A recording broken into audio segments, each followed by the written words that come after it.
Let's talk about cross-examination. The purpose of cross-examination is to elicit information. That's it. It's not to embarrass a witness. It's not to prove a point. It is to elicit information and hopefully information that's helpful for your case. Now, how do you do that? Well, the book's written by smart people, and law school says, hey, ask leading questions. Don't ask open-ended questions. Don't let them explain their answer. And don't ever ask a question you don't know the answer to. I disagree. I disagree a lot. That is a way to do a cross-examination. That's not the John Collins way. The John Collins way is what I call a conversational cross. Now, here's the thing. I ain't real smart. So I kind of adopted my cross from when I was a police officer. Because you know who's really good at cross-examination? Police. That's right. And I know there's some police haters. And no, they're not. They're not attorneys. They never went to law school. No, they're not attorneys. They never went to law school. But police officers that interview people get confessions. And some studies would suggest that they get confessions from innocent people saying they did it. And if you can cross-examine somebody and make them admit to committing a crime they did not commit, then I'm going to say you're pretty effective. I'm not advocating for that. I'm just saying the study exists. So, let's talk about how to do an effective cross-examination. You do an effective cross-examination by building a rapport with the witness. And it doesn't always have to be a good rapport. If they want to allow a good rapport, then you don't have a good rapport. But you do have to set up a relationship, whether it's a good one or a bad one.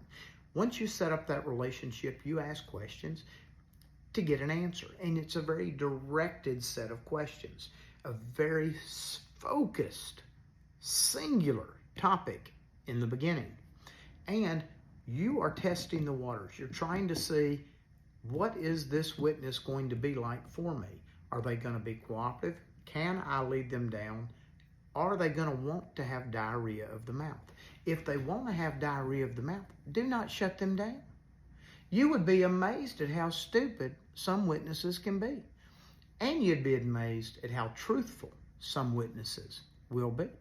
But whether they're stupid or whether they're truthful, whatever it is that's helping you, if you let them talk and listen, not looking at your next question, but actually listen to what they're saying, you can take that down a path. And that path can lead you to more information, because you want to get as much information as you possibly can, because you're going to challenge them. And maybe not challenge them, liar, liar, pants on fire, but you're going to challenge their testimony about the events. Maybe it's that they couldn't see very well because of the time of night. Maybe it's that they were not as credentialed as what they say they are. You know, oh yeah, I'm A-RIDE certified. Well, A-RIDE doesn't carry a certification, so you're not.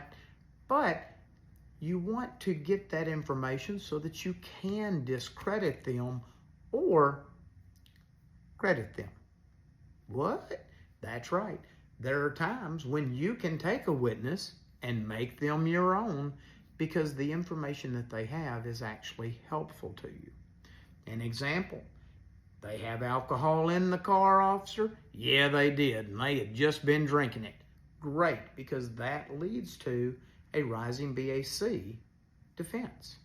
So there's times when that information may be helpful. You don't want to shut them down. Everybody's not always a liar, and screaming liar, liar, pants on fire isn't going to get you there. So what about objections? You're going to draw them. You need to know when your questions are likely to be objected to, what is the basis, so that you're prepared. Now, it's hard to know that in advance because you don't know what your questions are going to be in advance. You know the topics if you're doing it right, but you're listening. You're listening to the witness, not looking at your next question. Quit looking at your next question. Listen to the witness and follow it. Direct it. Coax it. Pat it on the head and tell it it's pretty. But you're not just going through a list that you've previously prepared. But when you feel that something's going to be objectionable, you need to know those rules so that you can spit out your response to the objection. Now, that's the other thing on objections. If you're right, fight about it. Don't just say, oh, well, let me rephrase, unless you're wrong, and then just rephrase.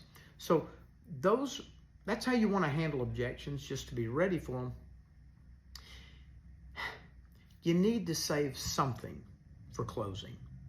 You don't have to build your case through this witness by making them say you're right.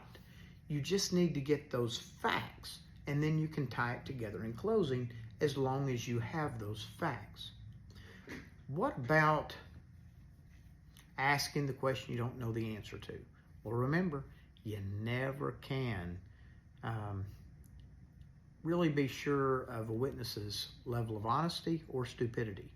So asking those questions can sometimes open you up to things like bias. So ask the question.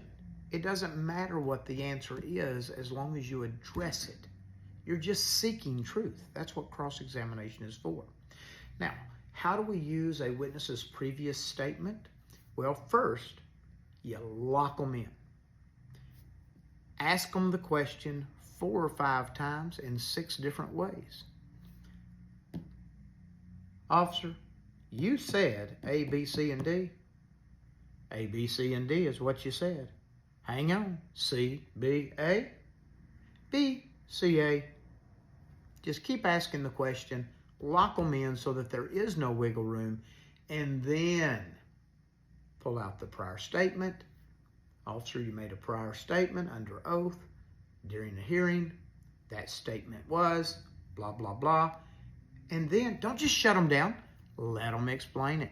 Because any opposing counsel that is any good, when you shut somebody down when they're trying to explain an answer, it doesn't go away. You don't shut them down and go, yes, I did it. They'll never be able to speak of this again. Any good opposing counsel, hell, even bad opposing counsel, is going to stand up and say, well, that attorney shut you down when you were trying to explain. What was it you wanted to say? So the only thing you do by shutting down a witness with your I said yes or no, the only thing you accomplish is letting the jury know that you were trying to shut them down. They're still going to talk about it, only now it looks like you were afraid of that answer. So let them say it and then address it in your cross so that you don't have to get back up and readdress it. So those are some of the John Collins rules for cross-examination. Make it more like a conversation you'd have with a loved one that you disagree with, because you don't just yell, liar, liar, pants on fire, and think that it's going to elicit information. And eliciting information that's helpful for your case is what you're trying to do.